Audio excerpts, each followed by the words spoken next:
Confissões de um estadista. O ditador tímido, discreto e com medo.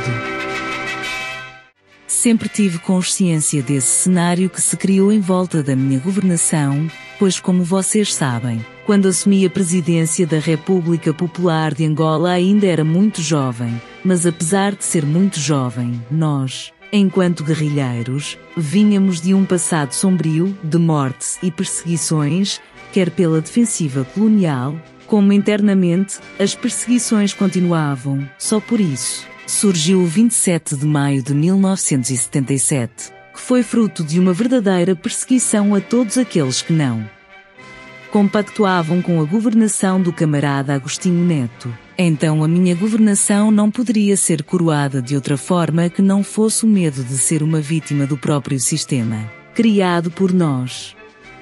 Quando pensei na abolição da pena de morte em 1979 foi exatamente a pensar nos horrores que aconteceram em 1977, pois, pela via desta abolição nenhum homem mais seria morto por abraçar ideologias diferentes ou qualquer outro tipo de crime.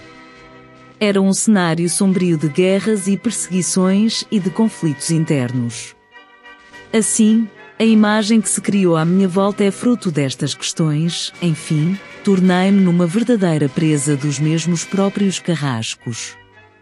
Não me apercebi que fui transformando o país numa ditadura, pois, enquanto governamos, acabamos não nos apercebendo destas questões, principalmente na situação em que governei. Por um lado, havia a esperança de fazer a coisa certa, para que o povo se sentisse encontrado diante da resolução dos problemas que se nos apresentavam todos os dias. No entanto, passados vários anos de luta e guerras, houve necessidade de também nos sentirmos no direito de viver e desfrutar das riquezas ou benesses que o poder nos concedia. É claro que tomamos a decisão errada, fruto dos desejos que o poder nos desperta e, para o qual, muitos de nós, não estávamos preparados. A par disso, vem a manutenção do poder, e a forma mais fácil e rápida de o manter é pela via da ditadura partidária e institucional. Quando me apercebi que vivia numa masmorra e que me tinha desviado do espírito revolucionário, não abdiquei do poder porque não encontrei saída segura. Em tempos, a camarada Maria Abrantes disse-vos o seguinte, que eu era muito brando na minha forma de governar. E a resposta que recebeu foi que eu não governava sozinho, já não era apenas eu, mas carregava em mim milhares de camaradas que, fruto da minha brandura, como chefe de Estado, enriqueceram os meus e a si próprios. Enquanto eu, várias vezes, me mantive amarrado ao poder. Angola que deixei ficou derrotada no pós-independência, não se ergueu política, social e economicamente. Promoveu a discórdia entre os filhos da mesma pátria, alimentados pelo ódio e a ganância, desestruturou famílias, destruiu as instituições do Estado deixando-as cada vez mais fragilizadas, particularmente o sistema judicial. Deixei um país fraco do ponto de vista nacional e internacional, sem qualquer base para se erguer.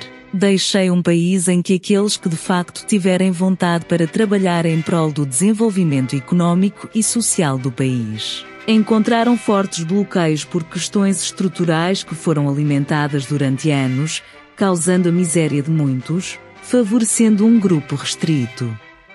Deixei um país fraco do ponto de vista da educação, da saúde e sem qualquer base moral e princípios patrióticos, mergulhado num cancro de corrupção que se não for combatido já acabará por engolir todo o sistema de governação angolano sem que se apercebam.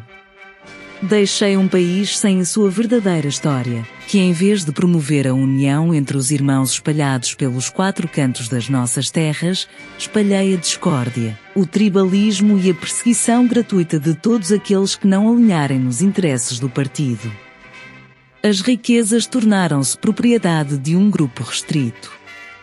A maioria das pessoas vive a mendigar na extrema miséria, sem qualquer conforto. As leis foram criadas à medida de um facto pontual que assentava como uma luva na imagem do seu chefe de Estado pela via dos quais se manipulavam as instituições e assim se governava para satisfazer interesses pessoais e de um grupo determinado. O país precisa de renascer e remover definitivamente este cancro de corrupção que se espalhou entre o sistema político e as instituições públicas e privadas que o servem. Quanto ao MPLA e a sua ideologia, não há muito que diga quanto ao partido, porque eu, enquanto Presidente da República, fui também Presidente do partido e a única ideologia e patriotismo que me refiro para caracterizar o MPLA é o que já foi dito acima, porque tudo o que foi feito no pós-independência traduziu-se em verdadeiras ideologias, que se tornaram em crenças. Pois, nós acreditávamos que, pela via da governação de intimidação, da promoção do ódio e do caos, da extrema corrupção controlaríamos o poder. Estes são os principais reflexos da ação do MPLA, porque a verdadeira ideologia esfumou-se em 1975, quando deveríamos ter feito uma caminhada de forma diferente, mas preferimos trilhar caminhos que do ponto de vista ideológico seriam uma verdadeira ruína para todos nós.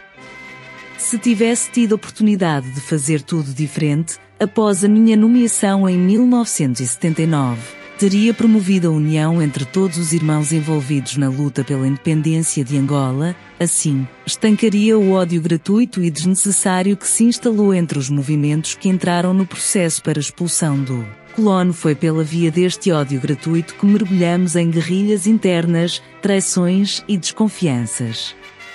Consequentemente, em vez de beneficiar os angolanos, já fragilizados e enfraquecidos, com séculos de exploração e escravatura, acabou beneficiando a comunidade internacional, particularmente Lisboa, pois gerou fuga humana, saída massiva de recursos, particularmente do diamante e petróleo sem qualquer controle. Destruímos o país e promovemos a miséria. Por isso, enquanto não houver união e um sentido patriótico verdadeiro entre todos os angolanos de Cabinda ao Cunene, será muito difícil elevar Angola à categoria de excelência, porque para isso seria importante que colocássemos as nossas diferenças de lado, as nossas crenças e ideologias e começássemos a pensar na maior riqueza que temos, que é o nosso país. Enquanto o orgulho e a ganância prevalecerem nos corações dos angolanos, será muito difícil distribuir com verdade e trabalharmos arduamente em conjunto para que aproveitemos todos os recursos naturais que o país oferece e transformemos numa verdadeira fonte de riqueza para todos. Mas para chegarmos a este nível é importante que haja vontade de mudança para que as coisas caminhem a bom porto e não mais sejamos apanhados de forma desprevenida pelos fantasmas do passado que nos perseguiram até nos dias de hoje.